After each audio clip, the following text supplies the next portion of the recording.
छोड़ो, तत्व मत छोड़ो, क्षमा मत छोड़ो, मृदुता मत छोड़ो, अपने सद्गुण मत छोड़ो।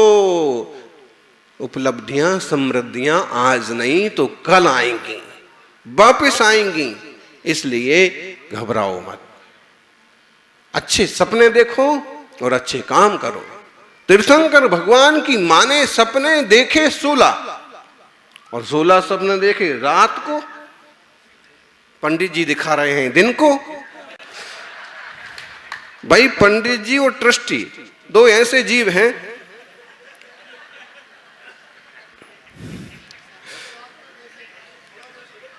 अच्छा फल दिन में बताया जाएगा।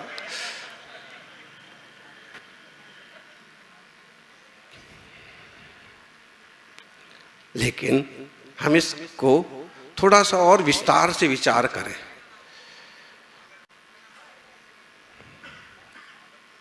एक ही रात को 16 सपने देख लिए, संभव है, शास्त्र कह रहे हैं, श्रद्धान का विषय है। लेकिन ऐसा भी तो है कि मां बार बार ऐसा सोचती हो, जब कोई जीव गर्भ में नहीं आया है तब भी ऐसा सोचती हो, ऐसा प्रभावशाली पुत्र हो, सबका कल्याण करने वाला बेटा हो, सारी दुनिया को क्षण मार्ग पर लगाने वाला पुत्र हो, जिसके छत्र छाया में पूरी दुनिया फले फूले, जो धीर हो, वीर हो, गंभीर हो, सुंदर हो।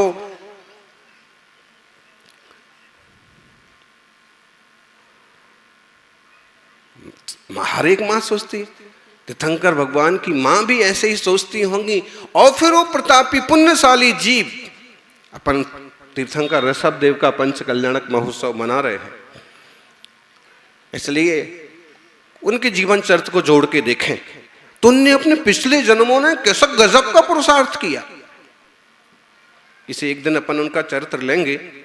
लेकिन राजा महाबल और उसके पहले वाली पर्याय से लेके उस जीव ने निरंतर विकास ही विकास किया, पुरुषार्थ किया। महावीर स्वामी के लंबे चरित्र में उत्थान भी मिलता है और पतन भी मिलता है। पारसनाथ स्वामी के चरित्र में उत्थान भी मिलता है और पतन भी मिलता है। वो जीव कहां एक बार मंत्री भी बनता है तो एक बार हाथी भी बन जाता है 10 भाव में। तो उत्थान पतन कैसे चलता है, और फिर भी कोई जीव सही रास्ते पर डटा रहता है तो अंततः वो तीर्थंकर जैसी विभूतियां तक पा लेता है। आत्मार्थियों, 16 सपने देखे मां ने रात को। मां ने 16 सपने एक ही रात में देख लिए होंगे, संभव है। और यह भी संभव है कि बहुत बार रोज रोज उनका ऐसा विचार चलता होगा। देख लो आप, आज भी किसी गर्भवती महिला से या होनहार मां से आप कभी बात करें तो जिस तरह के संस्कार या जिस तरह के माहौल में है या वो जिसके जैसे भाव हैं वो वैसे बात करेगी। कैसा बेटा चाहिए, एकदम बड़ा बिजनेसमैन बने,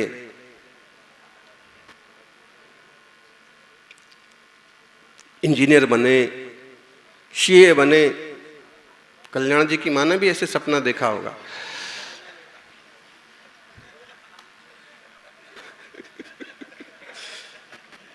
देखती हैं, मालाएं विचार करती हैं, और वो जैसे विचार करती हैं अक्सर कर संतान वैसे मार्ग पर चल पड़ती है।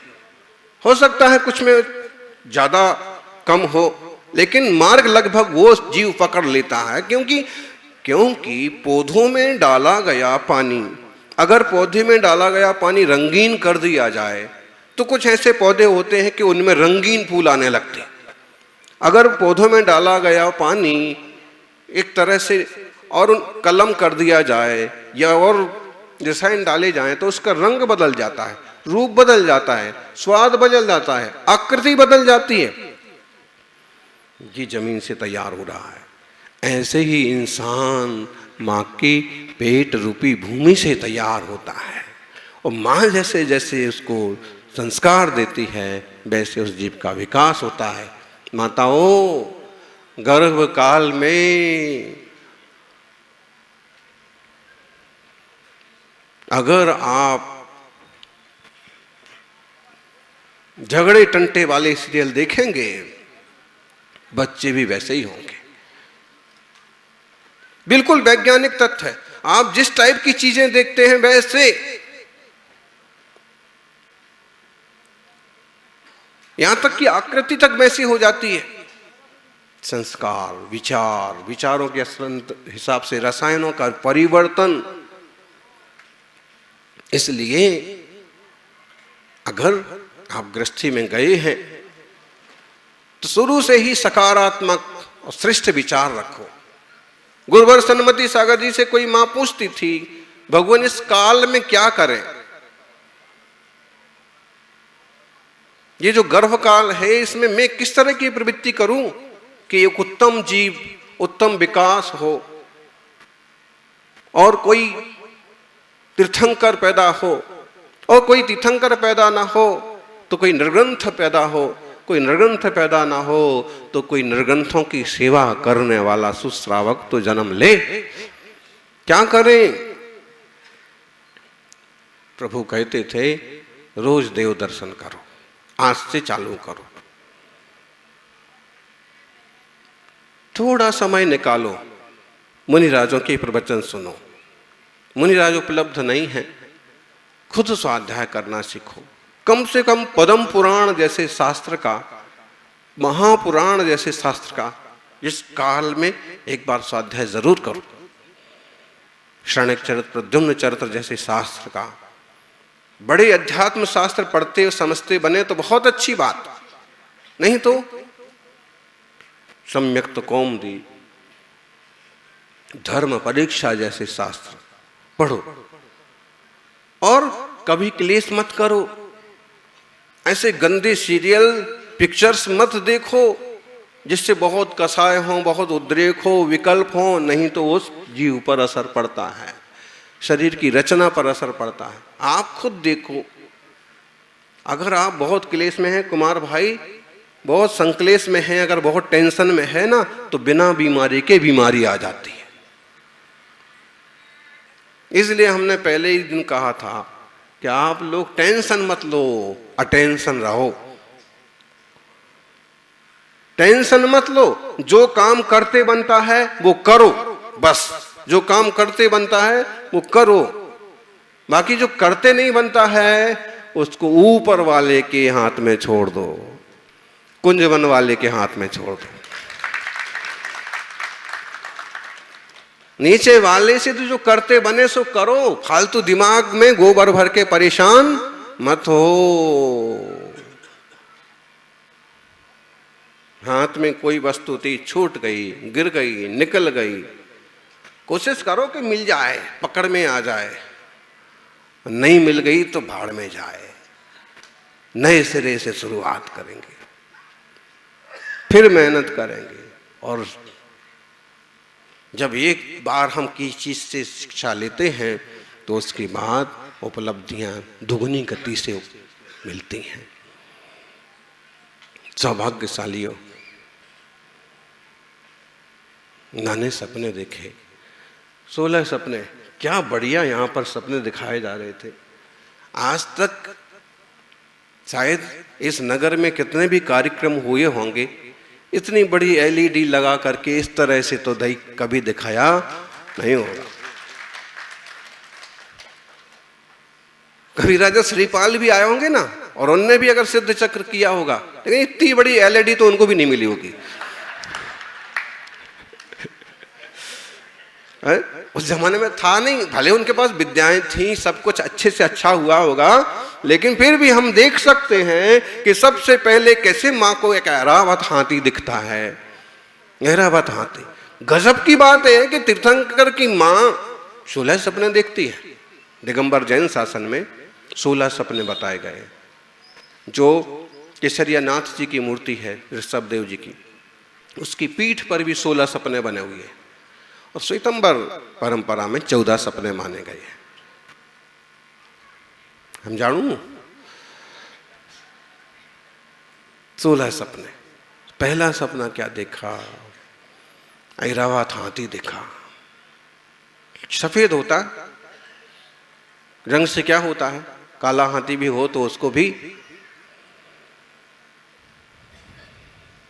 देखो ऐसा ही होता होगा। आज सुबह सुबह यहाँ हाथी मिल गया था और सूंड उड़ा करके संस्कारित जो होते हैं, सिखाए हुए होते हैं, वो बहुत सारी चीजें, पंचेंद्रिय संगी जीव है, उसे पता पड़ता है कई सारी बातें, तो अंदाज लगता है, निर्णय करता है, खाने पीने का भी निर्णय करता है, क्या ठीक है क्या ठीक नहीं है। इसलिए पशुओं पर कभी किसी तरह का अत्याचार अन्याय नहीं होना चाहिए। पंच कल्याणक में, निमित्त में, नैक में, शकुन के रूप में हाथी घोड़ा पालकी कुछ भी लाना भी है तो पहले से ये सावधानी बरती जाए कि उस जीव को कष्ट ना दिया जाए। अनुशासन के लिए जितना जरूरी है उतना सार संभाल करो। बाकी एक हाथी के ऊपर 4 हाथी बैठ गए, कोई बात है? हाँ, एक जगह का पंचकल्याण था, कम से कम 1.5 क्विंटल के 4 आदमी बैठ गए। अरे भाई, उस पर भी दया करो। हमने बोली ली है। अरे बोली ली तो उसकी जान लोगे क्या? बोली ली है तो 2 जने बैठ जाओ, एक आध छोटा बच्चा हो, एक आध, कल जैसे निमेश भाई बैठे थे व्यवस्थित, श्री जी गोद में थे, ऐसा। तो जो हमें कुछ चीजें हैं कि मंगल है, चाहिए, लेकिन फिर ये बात कम से कम आप उस दरमियान रखो जिस समय वो आपके आसपास है। उसके मालिक को भी कहो भैया अच्छे से दया से पालन करो। अच्छा, तो माने पूछा क्या ऐरावत हाथी का देखने का फल क्या होता है? प्रभु पिता ज्ञानी होते हैं, अवधि ज्ञानी होते हैं, निमित्त ज्ञानी होते हैं। कहीं कहीं ऐसा भी आता है कि राज ज्योतिषी आते हैं, पुरोहित बताते हैं, बताते हैं कि पहला सपने का फल हुआ, आपका पुत्र त्रैलोक्य पूज्य होगा।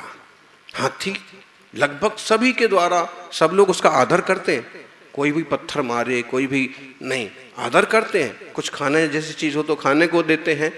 और आप देखिए, एक संस्कृति में तो गणपति जी का बिल्कुल हाथी जैसा रूप है और प्रथम पूज्य। जैन संस्कृति में भी एक पार्श्व यक्ष है और उनका पूरा रूप हाथी जैसा है। मतलब है कि यह प्राणी। दूसरा एक मिलता है कथानक पद्म पुराण में, तो लोकमंडन हाथी का किस्सा भरत उसे संबोधित करते हैं, करते कि नहीं? अब देखिए आप उसको उठा के, और वो त्रिलोक मंडन हाथी के लिए फिर वो अधिकारियों को रखते हैं कि इसकी सेवा शुश्रूषा करो, और खुद नमोकार मंत्र सुना करके उसका अंततः समाधि मरण करवाते हैं। तो मतलब सफेद हाथी, सफेद बैल, सुंदर वृषभ को देखो कभी आप, हैं एकदम काठियावाड़ी बैल, और देखो आप वो गायें देखो, तबीयत खुश हो जाए अकेले देखने से। पास में जाओगे तो फिर तबीयत खराब हो जाएगी। अगर उसने अपना एक हाथ से हिला दिया ना, या उछल करके आ गए तो मुश्किल हो जाएगी। इसलिए सफेद वृषभ त्रैलोक्य पूज्य जगत गुरु। वृषभ मतलब श्रेष्ठतम। वृषभ देव का नाम भी एक वृषभ है। वृषभ का मतलब श्रेष्ठतम। और भारतीय संस्कृति में बैल जो है, नंदी जो है, उसे वृषभ कहा है। वृषभ का मतलब है कि चाहे सिंधु घाटी की सभ्यता की खुदाई में उसकी मोहरें मिली, मतलब है खेती का मूल आधार वृषभ हुआ करता था। एक इंसान को जितनी तवज्जो दी जाती थी उससे ज्यादा उसको गाड़ी में, हल में वो काम करेगा। वृषभ देखा, सफेद सिंह देखा, मुस्कुराता हुआ, प्रसन्न बदन। उसका फल बताया, अत्यंत शक्तिशाली पुत्र होगा, निर्भीक, साहसी। ताकत वाले तो और भी हैं, लेकिन साहसी सब नहीं होते हैं। जो साहसी होते हैं वो ही तरक्की करते हैं। गिरकर उठना, उठकर गिरना जीवन का दस्तूर है। 2 हाथियों से स्नान कराती हुई लक्ष्मी देखी, लक्ष्मी जी का अभिषेक कर रहे हैं हाथी। इसकी पेंटिंग्स कोई बताएगा? इतने लोग बैठे हैं राजस्थान वालों, बंडी जी बताओ, इसका सबसे पुराना प्राचीनतम शिल्प चित्र शिल्पकारी कहाँ खोदी गई है? दो हाथी अभिषेक कर रहे हैं। मेरी समझ से कौन बताएगा? अम्मा। पता तो उनको भी नहीं, हाथ बस उठा लिया था। जो भी है, लेकिन हमने जो ध्यान दिया, जब श्रवण बेलगोल की सीढ़ी चढ़ते चढ़ते जाते हैं, जब बाहुबली के पास पहुंचने वाले होते हैं और एक मोड़ आता है, उस मोड़ पर ये पूरा द्वार पर खोदा हुआ शिल्प है। लक्ष्मी अभिषेक कर रही है, पत्थर पर खोदा हुआ। जैसे हाँ मंदिर में, अब मंदिर की कला देखिए आप, शिल्पकारी। वैसे लक्ष्मी जी तो प्रभु ने, पिता ने बताया ऐसा पुत्र होगा जिसका सुमेरु पर्वत पर अभिषेक होगा। गुरुवर कहते थे जो रोज भगवान जिनेंद्र का अभिषेक करते हैं वे सौभाग्यशाली श्रावक इतना पुण्य अर्जन कर लेते हैं कि कभी उनका भी सुमेरु पर्वत पर अभिषेक होगा। और अगर तीर्थंकर पृथ्वी का आश्रय बंध ना हो तो उन्हें ऐसा अवसर तो मिलेगा कि सुमेरु पर्वत पर तीर्थंकर के अभिषेक में सम्मिलित हो सके। दो पुष्प मालाएं देखी, पुष्प सुगंधित होते हैं, बगीचे में खिलते हैं। पुष्प मालाएं देखी, चावल पीले करके नहीं बनाई गई थी वो पुष्प मालाएं, असली फूल लगे थे। सपने में देखी, पीले चावल की माला बन जाएगी? नहीं बनेगी।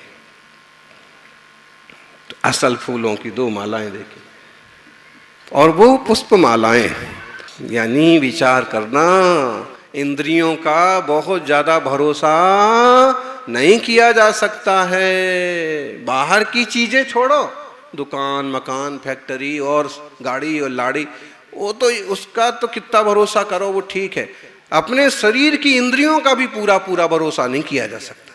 वही बाल आपको आंखों से शोधन करते करते दिखा नहीं, और वही बाल वो छोटे से मुनि महाराज को दिख गया। मतलब कहीं ना कहीं आंखों में फर्क तो पड़ा है। तुम्हारा ही बाल होगा, तुमने सबसे ज्यादा इकट्ठी कर रखे।